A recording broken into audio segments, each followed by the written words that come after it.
Hi, I'm Yuhan, and I'll be talking about also known as the harp seal.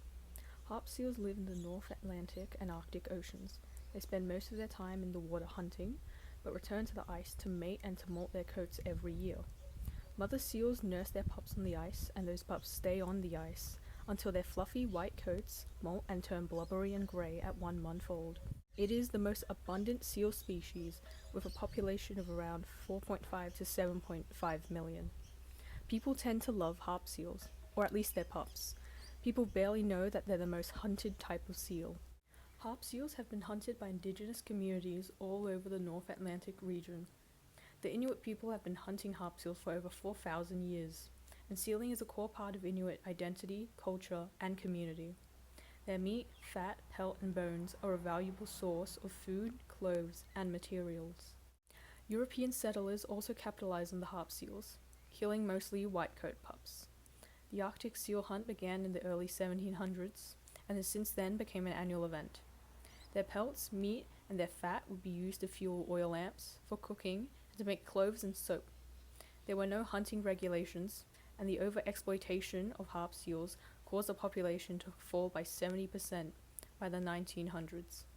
Harp seals were blamed for the reducing fish stock and were seen as a pest, so the government authorized the seal harvest. Nowadays, we not largely contribute the reducing fish stock to overfishing, but some people still cite this as an argument for sealing. Today, harp seal pelts are used to create luxury clothes, and organs like the penis are used as traditional medicines in Asia. And modern commercial sealing looks very different. The EU banned the trade of harp seal whitecoat pup fur in 1983 and banned all commercial seal products in 2009, both due to public backlash about the seal harvest. This led to a decrease in the demand for harp seal products.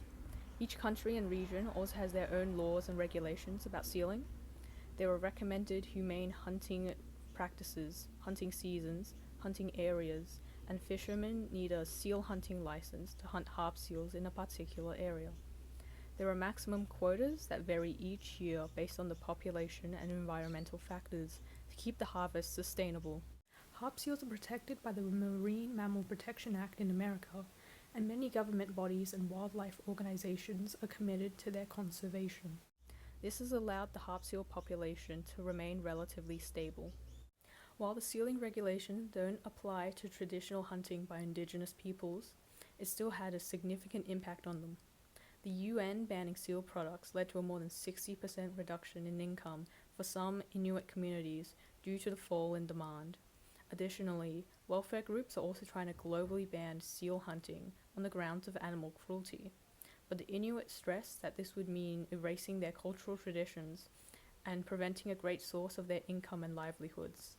So concerns about sealing raise questions about the balance between upholding cultural traditions and animal welfare. Unlike many animals that humans use as a resource, the harp seals have never been domesticated. Domestication is when an animal species evolves to adapt to a life that's intertwined with humans. This is due to the complex environmental and dietary needs of the species, which is also why they are not commonly kept in long-term captivity for entertainment or research. There has been no robust studies looking at cognition or emotions in harp seals. However, they have been found to be quite social animals and even form social hierarchies with thousands of members during their annual congregations on the ice. They are vocal with other members of their species, such as between mother and pup, and have over 19 distinct calls for courting and mating. So perhaps harp seals aren't as dumb as they look. Is it ethical to hunt them then? Aside from hunting, tourism is another direct human impact, which often occurs during pup weaning season. Tourists can disrupt a mother's nursing behavior and cause mothers and pups to be more alert and restless. Tourists are also urged to keep their distance from the seals, because if abrogated, the seal might bite people, which can transmit diseases. We also impact harp seals in other, sometimes unexpected ways. Human fishing competes with them for food, reducing the amount of available prey for the species and causing them to starve. They can get caught in fishing gear like nets, and once entangled, they can drown. Chemicals from industrial waste can leach into the water and accumulate in the harp seal's fat stores, which can cause immune problems. The Inuit people can be poisoned by these toxins when they eat those seals. There has been increasing ship traffic in the Arctic Sea, and harp seals can be hit and killed by passing ships.